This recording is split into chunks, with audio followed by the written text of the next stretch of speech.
Welcome, everyone, to the Wisdom in Bloom podcast. I am your host, Denise, and my other host, so fabulously beautiful, is my colleague or ex-colleague and friend, Kamesha. What's up, Kamesha? How you doing, sweetie? I am doing well today. I'm happy to be here with you, Denise, as always. I love our beautiful conversations, and I'm excited to kick off another one today with Mm-hmm. you. Yes. Okay, so I'm gonna take us off on a random here because I believe, especially in the Black community, if you're over 40, over 45, you remember the movie The Last Dragon, and it just shows you today we were talking about it and I said something to my husband and he knew it right away. But my kids and grandkids was looking at us like, y'all had a movie about a dragon and a person shown up. I love that movie. I love that movie. I love showing up. Who's the master? Showing up. Who's the master? And then Bruce Leroy. Like I loved him. And we were laughing because you had this picture and this woman was kind of glowing. I was like, oh my God, that reminds me of showing up from the Last Dragon when he was glowing. And then at the end, remember, like Leroy got the glow. He got The glow. got that glow. That was the song, right? Glow. And he's doing all this whatever karate stuff. I don't know karate, but he was doing all this karate stuff, and he was glowing. If you're not over 40 or 45 in that vein, you wouldn't know what that was. You wouldn't know what we were talking about. And it was just so funny to see my kids and grandkids looking at me and my husband as we were talking about The Last Dragon. And they're thinking about Last Dragon. The dragon name showed up. What's the Like dragon? I'm looking up the year. It came out in 1986. Came out in 1986. And you could not tell me that I was not going to marry Bruce Leroy. You couldn't tell me. I had the biggest crush. You couldn't tell me I was not going to be Miss Bruce Leroy. I know. I love Ty Mac. He was just so cute. Like I saw that movie a couple of times just to watch him. That's for him. Just for him. And when you think about it, though, the acting was pretty bad. Well, we did watch it with our sons, and they were like, "What is this?" I'm like, isn't it great? And they hated like those horrible, like the special effects when he was glowing and they were trying to show it in slow motion. Like, It's just crazy. It's almost looking at like the old superhero movies when Batman would punch someone and you see the graphics come on the screen. pow. Pow. That's exactly what it was. But at the time, like that's what we had. Like that was the best that we had. That was cool. Yes.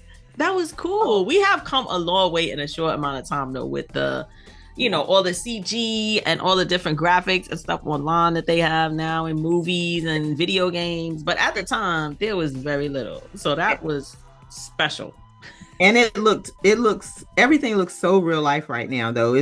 It's almost crazy to go to the movies and see the things that they can do with movies now, and it's almost like reality. And even just going in the vein of our conversation tonight, to see the actors and the actresses on the camera on film, and then to see them in their everyday hustle and bustle, and you can tell that they were zhuzhed up by whatever camera technology they had in that movie or show or whatever, because they look completely different. You know what I mean? Yeah. It's not the same now. And I actually didn't like at first those I guess 1080p's and 4D like movies and stuff, because they look too real. It's like my eyes had to adjust, or like my brain had to adjust, because I like kind of the film look where it's film, it's a movie, but then you're looking at it like, wait a second, this doesn't like this looks real, like this looks like realistic, like it's too clear. It's like I can see the strands of hair on these people's head. Yeah, your pores. You must got a good TV. Yeah. He You was got one. You got one good team. great TV. You got one good team. Good TV. No. Yeah, I don't like it when it looks too real to me. Like it almost takes away a little bit. It's like, Yeah. okay. Well, at least my brain has to adjust. And I'm like, okay, it's a movie. Because at first I'm like, what are we watching? It reminds me of like soap operas or something. It was shot kind of differently where it just looked more realistic Yeah.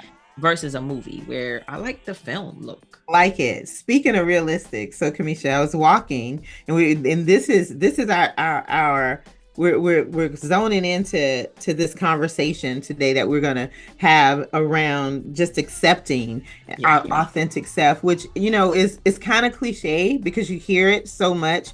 Being your authentic self, accepting bringing your authentic self to work, which is a lie because they really don't want you to bring your authentic self. They don't want you to bring who you really are. Oh, not to work. No, they really don't. They couldn't take it. Yeah, they say it in the mission statements, but they really don't want to. And that's where we get into the crosshairs of code switching, which is another topic. But yeah, they really don't want to. But, realistically, I'm walking by the mirror today and I just kind of glanced at myself in the mirror and I just stopped. I stopped as if I saw someone else, like you're walking down the street and you see somebody, and it kind of stops you in your track. And walking by the mirror and I literally stopped in my tracks and I turned around and I said, girl, for real, girl, you have got to do better. You have got to eat better. You got to start working out more. You have got to do better because you know better. And when you know better, you should do better. And I'm so hard on myself because what part of that of me is authentic? Like what part of that is the authenticity comes in of me recognizing where I should be, or is the authenticity coming in to here I am now? I'm grappling with the fact that I'm over 50, I'm almost 60. Everything has changed. Gravity has took over. My hair texture has changed. Even some hairs are falling out in conspicuous places. Like, what part of that authenticity am I really holding on to? See, I don't know if that makes you inauthentic, right? Because if you walk past the mirror and you have an idea of what health looks like for you, that's real, right? That's not fake or inauthentic. You're like, okay, I'm looking at myself and I know I can be healthier. I know I can feel better. I know I can look at myself and be pleased. Now, you might not be excited to like see some things. Like I saw some gray hair in my eyebrow and I was like, what the hell? I didn't even remember you can get gray eyebrows. I never had gray hair. No, I never had gray hair. It's just this, it's on this side and there's like one hair down here. And I thought, you pluck it and you're like, that ain't never coming back. No, I pluck it and it always comes. It always comes back. Now, luckily, I think it's only been like 2. And so I just keep plugging them. But I just don't want to see them. Right. Yeah. And does that make it inauthentic? Like, I know I'm aging. Like, I have gray hairs, or other places that I'm fine with. It's just for whatever reason, my eyebrows, I'm like, no. It's just not how I want to see myself. Like, but I don't think that makes me inauthentic. I feel like, yes, I am embracing certain parts of aging, but I don't necessarily have to embrace all of them at once, right? To be authentic. But we're told that we have to embrace all these body changes, all these things that are happening to our bodies when we get of a certain age, and everything is happening. But I feel like when I looked in the mirror that everything has happened all at once. You know what I mean? Like the gravity has taken over. I've gained weight, so much weight since COVID. And I was on a really good, workout road before COVID. And COVID hit, my depression set in, just everything just kind of fell apart. I have gray hairs everywhere that hair can grow. And then I have missing hairs everywhere that hair used to be.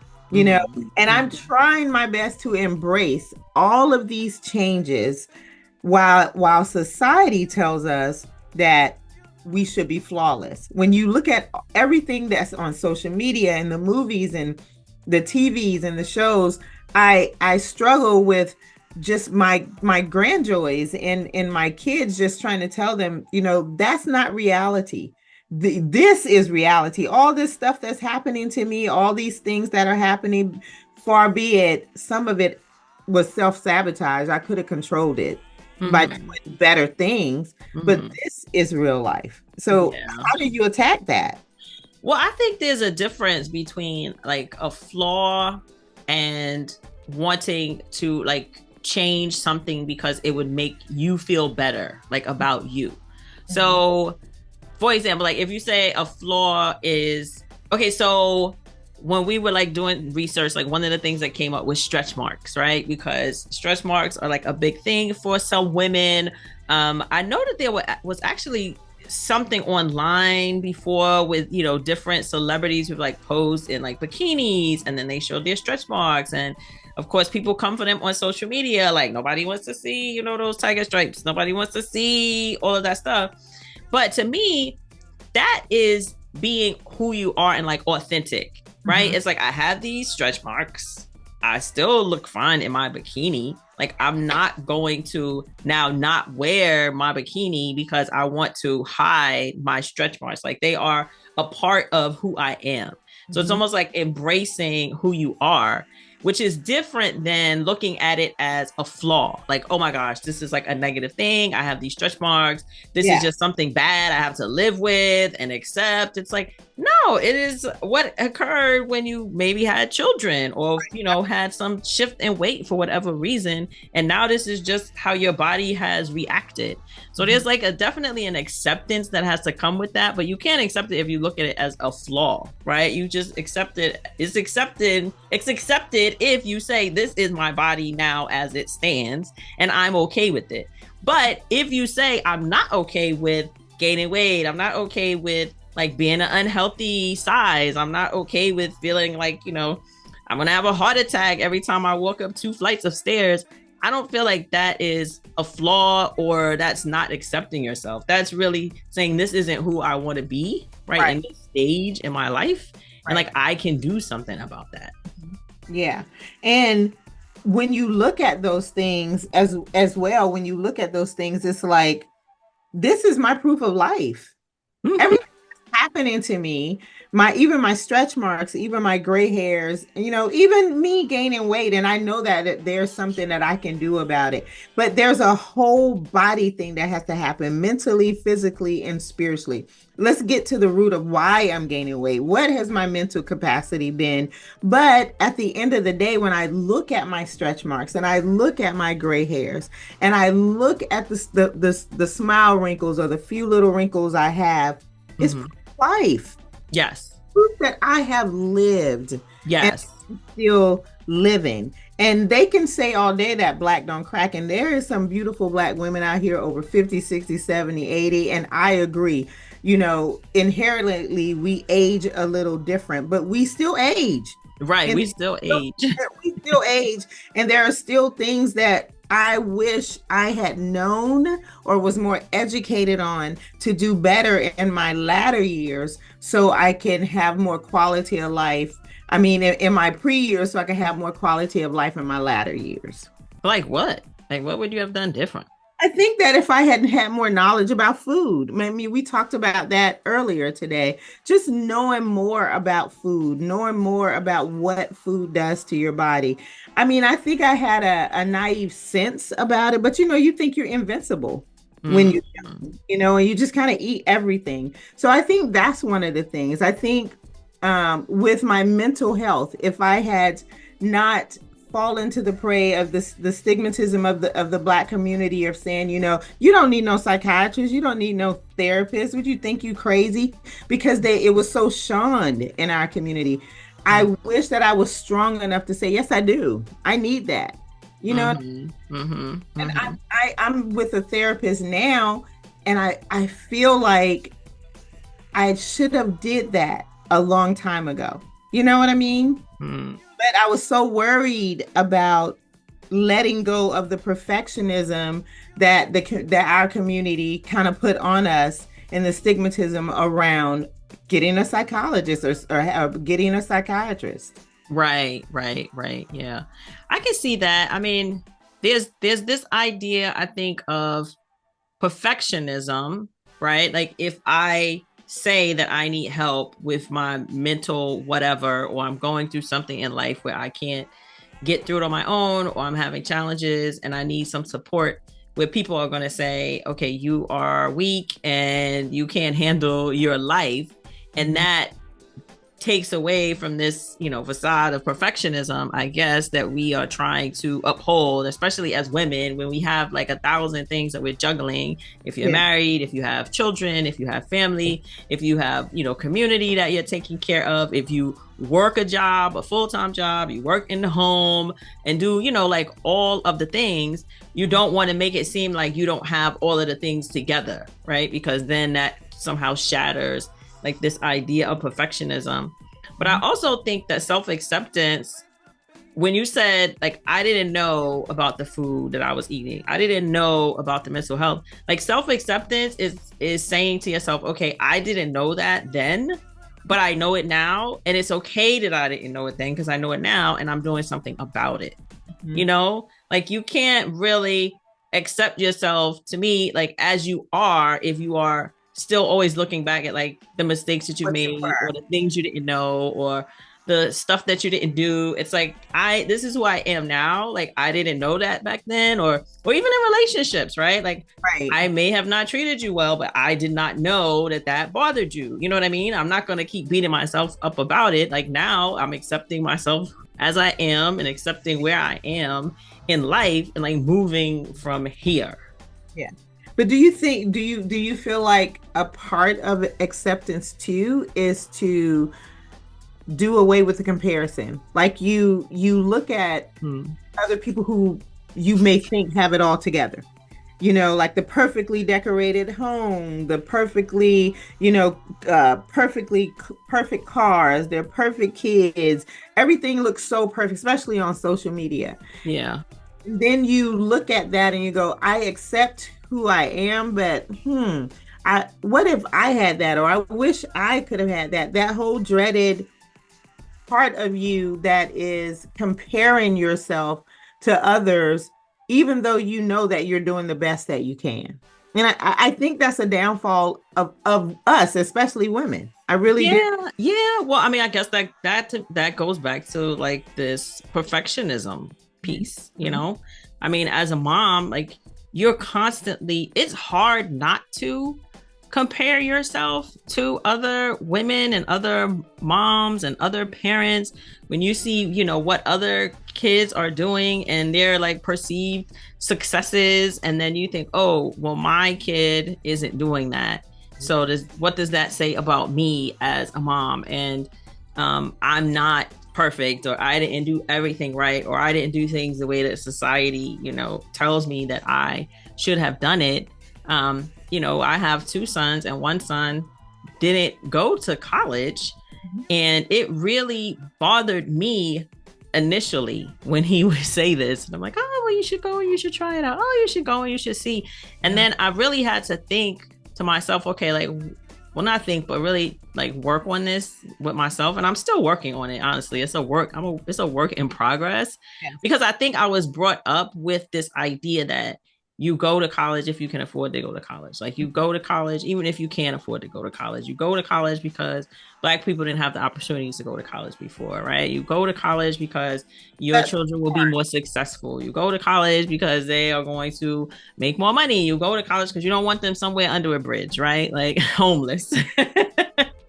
Because and so going 10 different directions knowing that, oh my God, I have this Black kid who needs all the opportunities and options, and this one thing is going to help them set them apart from others. You know what I mean? Yeah. But also a lot of it does still come back to us and how we see ourselves, right? Because if we trust what we've done as moms, if we trust what we've done as parents, and that we are launching these kids and that they are going to be okay. Like that doesn't, just because they didn't do this one thing, in this case, my example is college, but it could be high school. I don't know what these kids have done, or maybe they don't have like a traditional job, that they work in or what have you. And we are not trusting, okay, but that's okay. And the lessons that we taught them is what gives them this courage to be able to say, I'm going to step outside of what everybody tells me and do what my heart is leading me to do. And they're going to be okay doing that. Versus, okay, everybody's going to see that my kid didn't take the path that the other kids have taken, and now I'm worried because what are people going to say about me as a mom, and what are people going to think about me? Not really ever going back to the child. Like, it doesn't really ever go back to them. It always seems to come to us, and like, what does this say about us, and how does this make us look as moms and parents, which isn't fair to the kid. And I'm completely guilty. And it's not fair. I have all three of the scenarios. I have three kids. One who didn't go to college, one who went to college and didn't finish. She's trying to finish now, but she didn't finish. And then another one who's like a professional student who did all the things. You know what I mean? But even in all of that, it was all about, well, what did I do wrong? You know, why are you not going? Why didn't you finish? Didn't I teach you right? Weren't you supposed to do this? Like all the things that went wrong, I owned it. Like, what about me? What about me? What are people going to think? What are people going to think of this family if they know that you did X, Y, and Z? Like, it was all about me, which really learning that to release that path and giving myself grace. I've started doing that about 2 years ago, giving myself grace, because it's not about me. This is their life. Yeah. This is their life. It is. Release. And it's so hard to prioritize your personal needs and set boundaries for you so you can release them so they can do all the things and fluff it up too. If it happens, it happens. That's the only way they're going to learn. Mm-hmm. Well, you bring up a good point about boundaries, because I think a lot of times when we talk about boundaries, especially for women, we talk about it as far as other people, right? Have you set boundaries? You know, you're being taken advantage of, or have you set your boundaries because you can't ever say no, and people are always pulling you like in different directions. But like, that's also a boundary, like for yourself, to be like, okay, I'm not going to like allow like what other people say or what other people do or how they raise their kids or how they lead their family to in fact impact like what I do or what we do. You know what I mean? Like, that also is a boundary. It's not just about like kind of keeping people like almost out of the space. It's also keeping like those thoughts and like negative ideas and everything kind of like out of your space too. Like, those are also like boundaries that we need to make sure we're setting. And also, if you're a people pleaser, like a lot of women are, those are hard boundaries, right? To be like, don't talk to me about that. Right? Because especially if it's something that they feel you feel like you've disappointed somebody in, then you almost feel like they should be kind of beating you up about it. They should be kind of talking, you know, to you about it. They should be telling you what really should be happening, because you already, you know, feel bad about it. So you're like, yeah, I guess. But that's a boundary. It's like, no, I don't need you beating me up about it. Like, I'm already working on it and figuring it out for myself. Yep. And that's something you don't need to keep bothering me about. But I think you bring a good point, though, about people pleaser, appeasing others, because we're, first of all, by nature, we're nurturers, you know, and especially the older generation, you know, women of a certain age, as of our age, we are true nurturers. We are true, like, you know, pleasers and appeasers. Not so much our 20-year-olds and our 30-year-olds, because they preach the self-care and being selfish, and, you know, to the point where their independence almost hinder relationships. There is no balance there, which is a whole nother topic.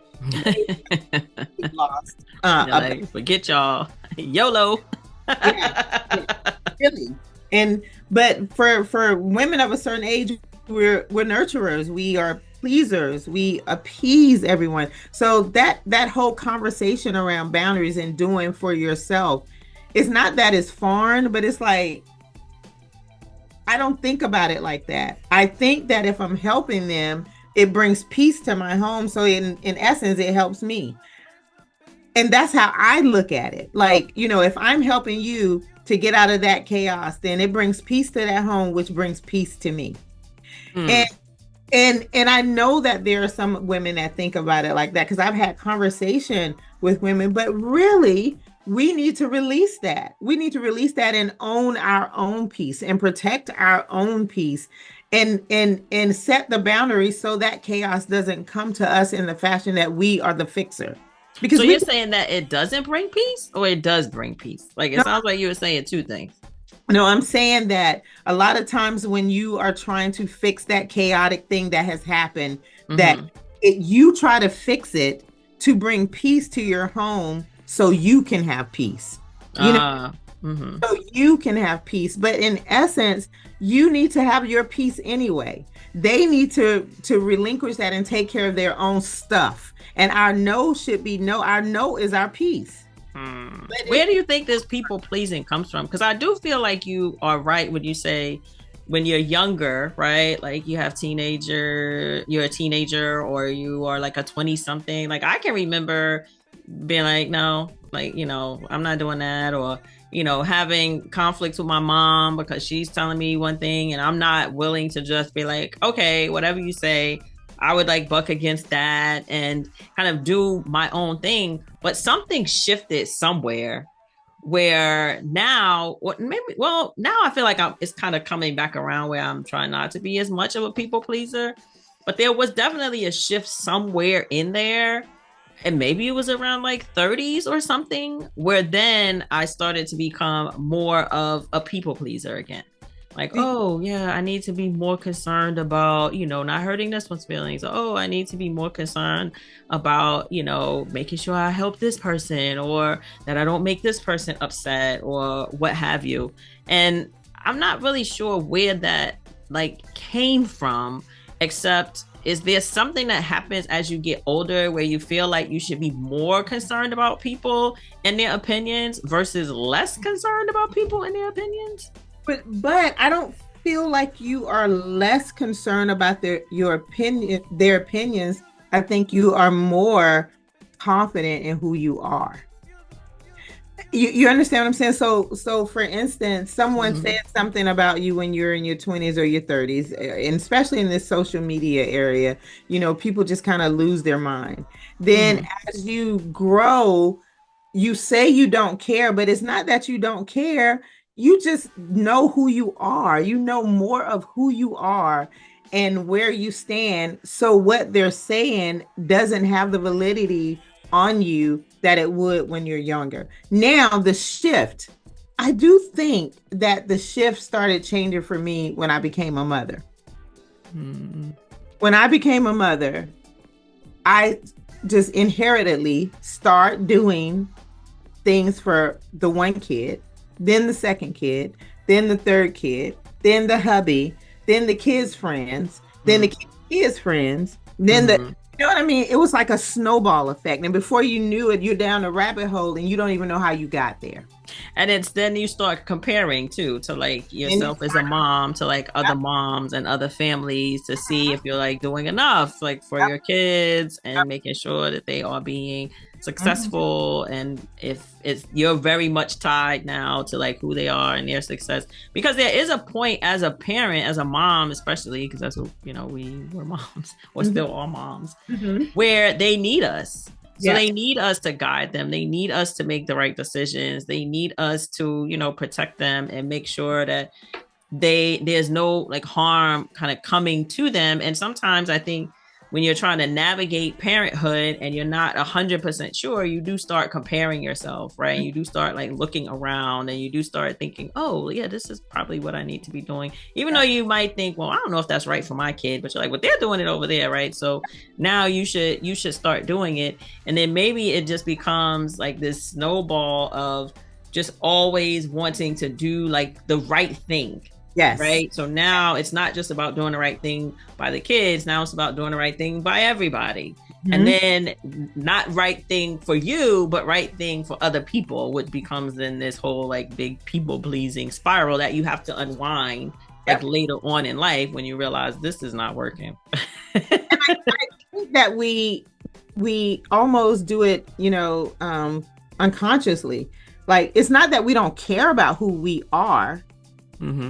but we start doing for others and putting ourselves on the back burner because we gotten into this rabbit hole. We're in this snowball effect now where not only are we doing for our family what we're doing for other families because we really care and we want everybody to be okay, but then we're also thinking that, oh, if I don't do it, they're going to think, oh, I'm a bad mom, or I'm this, or I don't, care about my job. I don't, we're in our own heads.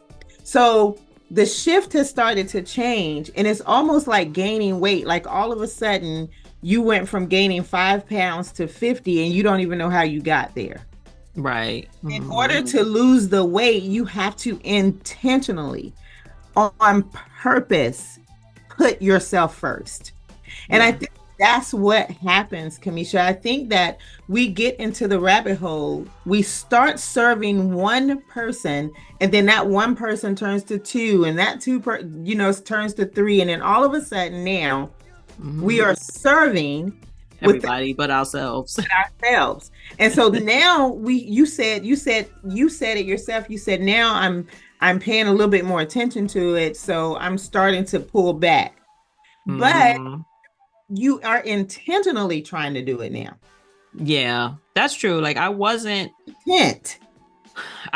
intentional before, but what happened was I looked in the mirror, right? Looked in the mirror, as you say, right? Like you looked in the mirror, and for you, it was more just like a physical thing. But I looked in the mirror, it was physical, but it was also me. Like this, I don't like this. I don't like me. Like I don't like what's happening here with me. I don't even know what's going on, right, with me. Like I am so busy being focused on everybody else, because also we're told that that's what we're supposed to be doing, which you do as your role as a mom. But like you said, it doesn't need to branch out into everything all the time, but for whatever reason it does. And now you wake up one day and you're like, I don't like this. Like I don't like how I'm looking. I don't like how I'm feeling. I don't like that I'm second to everything and everyone else. Maybe not even second, maybe third, maybe fourth, maybe fifth, maybe 10th, right? I'm tired, right? I'm aggravated. I'm not feeling good about my life. I'm wondering like what happened. Meanwhile, externally it all seems like everything should be successful. Everything is successful. Everybody is good. Everybody is healthy. We have the nice house. We have the cars. We got all the jobs and all of the money and all these things. And I'm like, no, but I don't like it. I don't like me. I'm not feeling good about this. And then you have to kind of just redefine like what life and success looks like, I think, for you in order to get yourself back to who you are, or not maybe back, but move yourself into a place where you feel good about who you are. Yeah. And you have to not allow the others around you to define what your success is. People will redefine your success for you. I say, oh my gosh, I don't like where I'm at. I don't like, what I have allowed to happen to me. I don't like it. The world will say, what are you talking about? You got a good life. Yeah. You live in a nice house. You got a great husband, you got nice cars, you had a great job, they're defining your success. Yes. And I think that that's an issue because yes, you are reminding me of my blessings, but I know what my blessings are. Yes. I'm looking internally to myself, the acceptance of what I have allowed to happen to me while I was being blessed. You know what I mean? Oh yeah, for sure. People will make you feel bad about not appreciating who you have become on this road to their idea of what success is. Owning your story. How do you own your story without the shame that the world has put on you? Well, I think it goes back to what you're saying about redefining like success and redefining what your life looks like, what a successful life looks like to you. But again, I do think has to happen kind of over time in stages. And it sometimes even has to happen after you've had like a big shift or a big change, or something almost has to like throw you into that place where you like own your own life now, and you decide, okay, this is what success looks like for me. When I quit my corporate job and I came back to, the United States, and I didn't work at first, people were like, wow, you're so lucky. You don't have to work. You get to stay home and da, da, da. And then I wound up taking a job just because I wanted extra money, like to, for Christmas gifts. And then I had family saying, oh my God, like that is not work. That is not what you need to be doing. Like, you need to go back to work, right? Meanwhile, I get up every day and go to work. But for them, it didn't, not every day, but you know what I'm saying? But for them, it didn't seem like I wasn't at that same level of success, I guess. Right. And working in that same kind of role and making that same kind of money and having those same kind of responsibilities, and not being able to tell other people, oh, this person does this, where they can be proud and excited about it. And it really took me time to say, I don't care what you think. Like, you're not the one that actually has to get up and do any of this work. You know what I'm saying?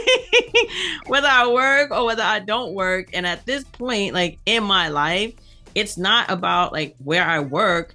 It's about how do I feel when I'm doing this work? Yes. Come on. Right? Like, how do I feel? Because that is what actually leads to like the success. And for me, right? Does it align with like my values? Absolutely. Does it make sense? Yeah. For the person that I am trying to become, like who I'm actually moving into, not what society tells me I should be doing, not who the world says I should be. But like when I listen to my spirit, I listen to God, and I'm like, and I commune with God about what it is that I should be doing next. Like, how does that feel versus, oh, I'm listening to all these other people out here, like telling me voices, all the noise, all the voices. And similar situation with me, I was laid off from corporate America, 26 years on the job, laid off.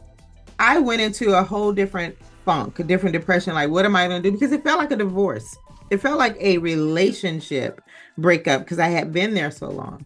But in the interim, 6 months down the road, I've had family members going, well, are you looking for a job? Why aren't you looking for a job? Or what are you looking for? Why aren't you working yet?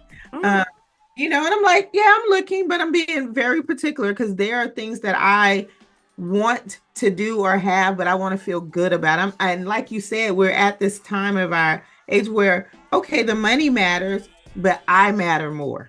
Yeah.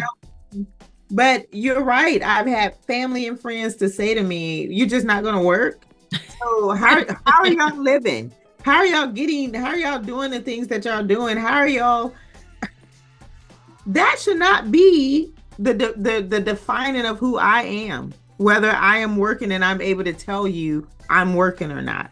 Because whether I'm working or not, I'm still me. I'm still family. I'm still your friend. I'm still me. I'm still, with or without that. So but I think also because we are, a group of people and a society of people that is together, like lives together and likes familiarity, that if you are doing something that like makes sense to me, that makes me feel better about what I'm doing, right? Because if you're doing something that doesn't make sense to me, that I don't understand, now I have to question my life. Now I have to question, well, is this what I should be doing? And so instead of that person having to like think about themselves, they're like, no, you need to step in line and fall in line and start doing things that everybody else is doing so that I can feel good about doing things that everybody else is doing. That's what it is. Because this is the thing, Denise. This is one of the things I've also learned. Everybody is starring in their own movie. We like to think that it's about us. We like to think, oh, that person really cares about me. Oh, that person. No. They are only concerned with their marquee and their show. And if you're doing something that interrupts their show, so it can't go as the regularly scheduled program, now you need to fix that. You need to change that because there's something happening over there. Like, you should be working like I should be working. You should be struggling like I should be struggling. You should be working paycheck to paycheck like I should be. You should be doing all these things. You have the same house. You have the same car. You have the same kids. You should be doing that. And that would make me feel better about my life. And so if you're not, now they're like, well, wait a second. Yeah. I mean, I can do that. Yeah. Why can't I do that? What did I not do in my life that's not something that's available to me? That's all it's about. Yeah. You know, society forgets to celebrate wisdom over youth. Not to say that not to say that our young generation don't have a certain part of wisdom. They have smarts, they have intelligence, but wisdom comes with age and experience and living and being. And I heard you read before we started recording, you said that you spend your 20s trying to look good and your 30s trying to keep it together and your 40s and beyond realizing none of that, really matters. And even to put it more in perspective, I heard this doctor and my husband was talking and they were saying, you spend the first 50 years of your life, living any kind of way because we just think that we're invincible, but then you spend the latter half of your life paying for the things that you did in the beginning of your life through medicines and living a less quality of life, which is why we need to celebrate the wisdom that we have and share it with our youth. But a lot of times our youth are not acceptance of the wisdom, which you have to think about who we were when we were younger. I feel like I was a little bit more accepting than they are, but with social media and technology, they don't feel like what we have to say is relevant. Oh, I could just Google that. Yeah. You might Google that, but you need to talk with someone who has lived that.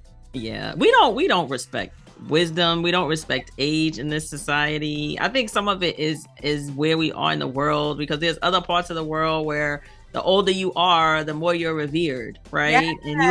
And you have entire homes of like 3 and 4 generations, and it's like I would always want to have my mom and my grandmom there, right? Because they are there to help share the wisdom with my own kids.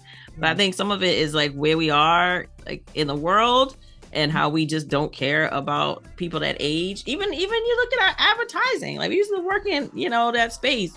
It's all geared toward young people, as though we don't have money to spend. Like we don't have things that we're buying. Or we don't matter. We're the ones that's actually buying the stuff. Spending the money. Yeah, we're the ones spending the money. We're the ones giving money to these young kids to buy things. You know what I mean? And even the generation ahead of us, like my mom, buys stuff for my sons and things. Like, but you're not advertising to us because you don't care about us. You don't think we matter, and you don't think that we have anything to share, anything to add to the conversation, anything to say. When it's really the flip of that, like you said, like the wisdom comes over time. Like you have to like learn it, and you have to live a life, right? You have to actually start living some things to get that wisdom. Yeah. My grandmother, I tell you this all the time. My big mom used to say, just keep living. You want wisdom? Keep living. Yeah. That's how you get it. It's actually living a life. Actually living a life. You can't get it out of a book. You can't get it from reading Google. You have to keep living. You really do, to get and you want to. By the grace of God, you want to. So you can, because you learn over time how to accept yourself. Well, so much beauty comes, right?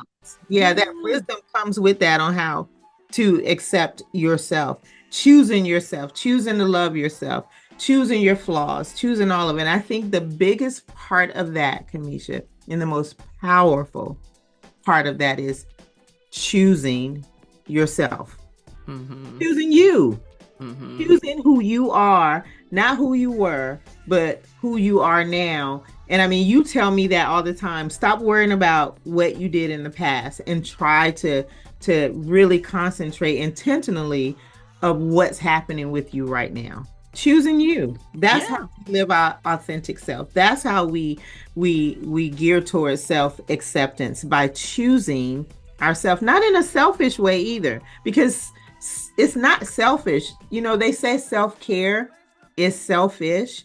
But Mhm. I disagree, because self-care to me is choosing you, and a part of choosing you is making sure your environment is healthy too.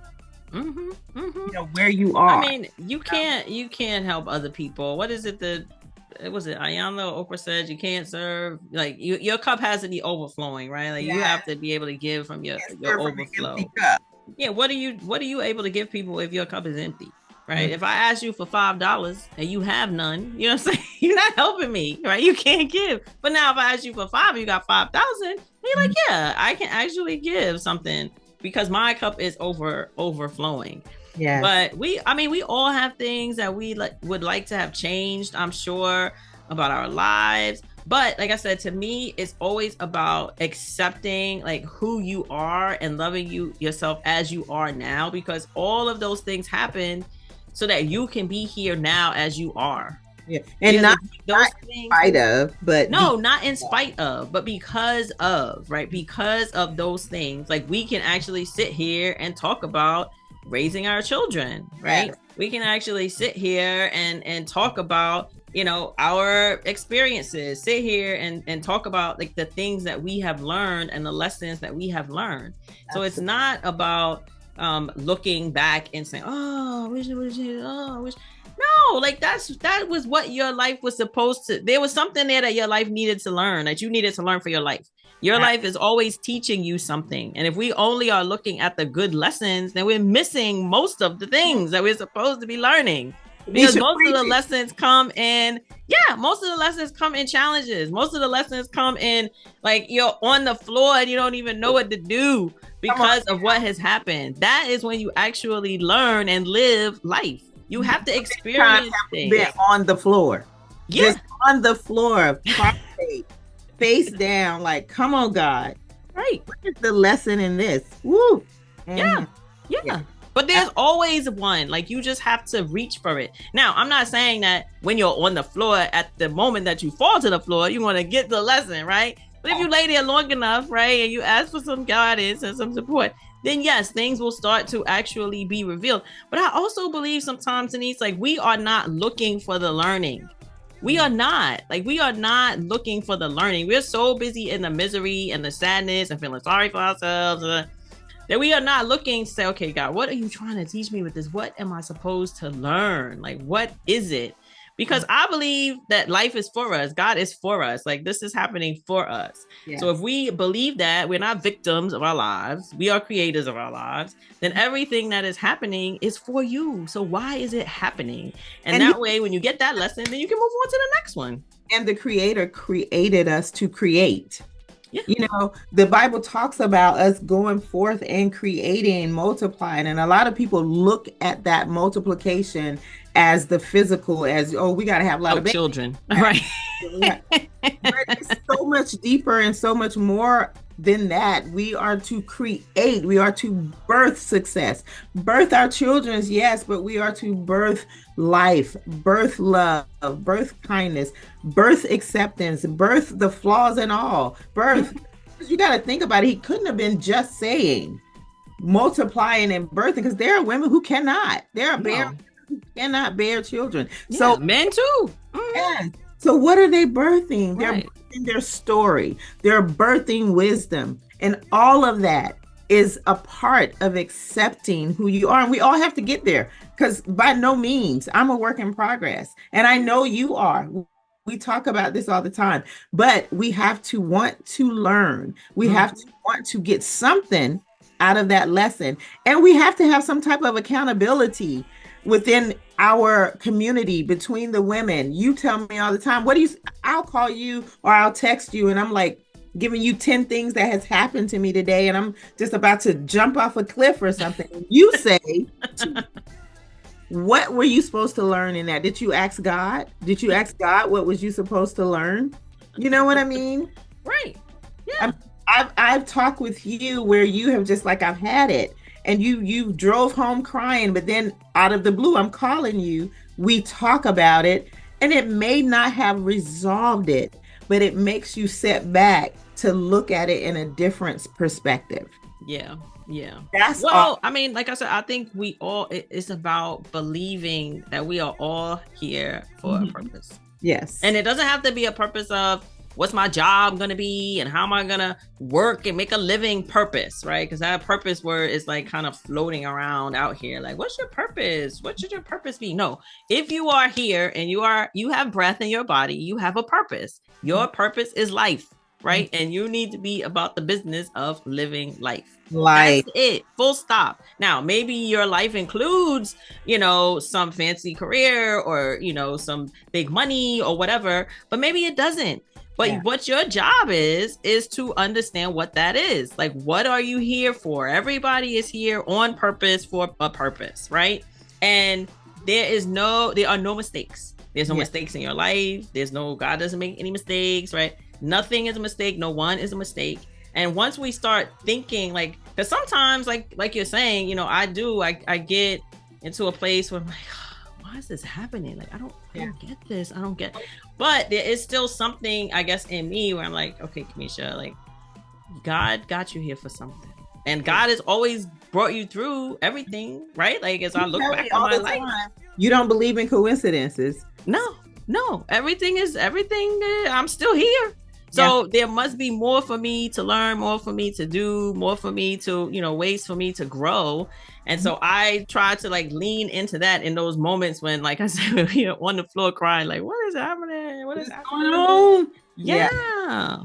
And that's something maybe that you learn also, again, as you grow and you like start to accept yourself and accept your life a little bit more. It's not always looking at, oh, something's happening to me and why is this happening to me? It's like, no, this is my life. I accept it. And now what do I need to do? Kamesha, so before we wrap up, though, let's take exactly what you said. And one thing I know that you love is a good affirmation. How does affirmations help you? I love an affirmation because affirmations help me tell myself repeatedly something that I already know but don't believe. Right? So it's something that I can continue to say to myself until that knowing is ever present, right? And I'm never like questioning it. And so it can be something very simple. Like I used to like write on my mirror. I love to like write on my mirror that, I am enough. And like even just something like small like this, like I am enough. I am exactly where I need to be. I am always learning and growing, and I'm going to make mistakes, and that is okay, right? And so it's one of those things where you say them over and over. At first, you don't realize that they are making an impact, but then one day you look at the affirmation and you're like, I don't need that anymore. Yeah, come on. Like I know it. Like I know it. I absolutely, like, it's a knowing. It's not just like, I think that could be kind of true.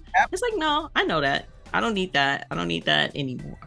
And so it's really helped me to kind of, like I said, step more into like who I am and who I've been more, been created to be, and who I know myself to be, so that I can kind of push past a lot of, or like remove things, right? And remove things that have kind of been put upon me that aren't really true about who it is that I am.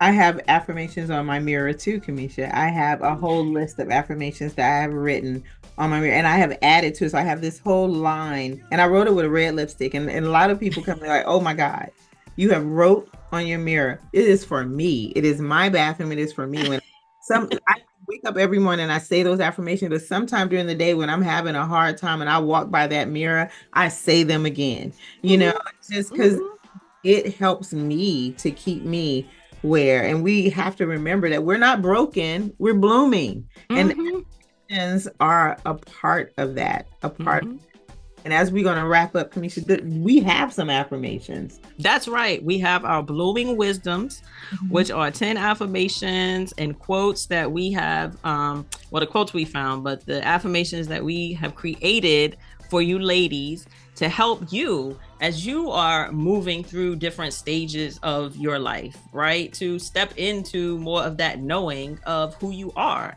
especially because we are always in times of growth, right?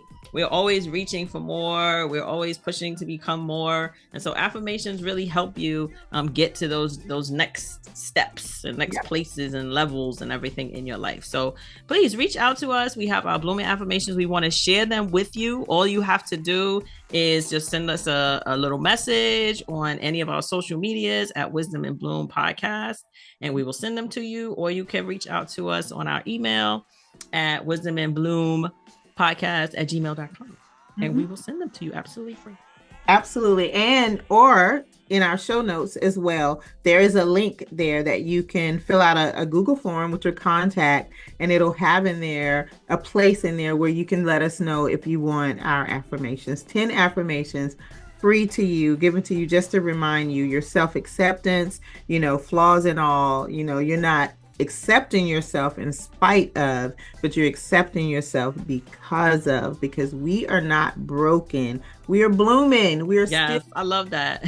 We are still a work in progress. And I just love the fact that we have been given this opportunity in this platform to share our experiences, our stories, our struggles, with you guys. And we haven't even scratched the surface with this topic. Our next episode, we're actually bringing a guest, Miss Adrienne Goodwin, who is phenomenal.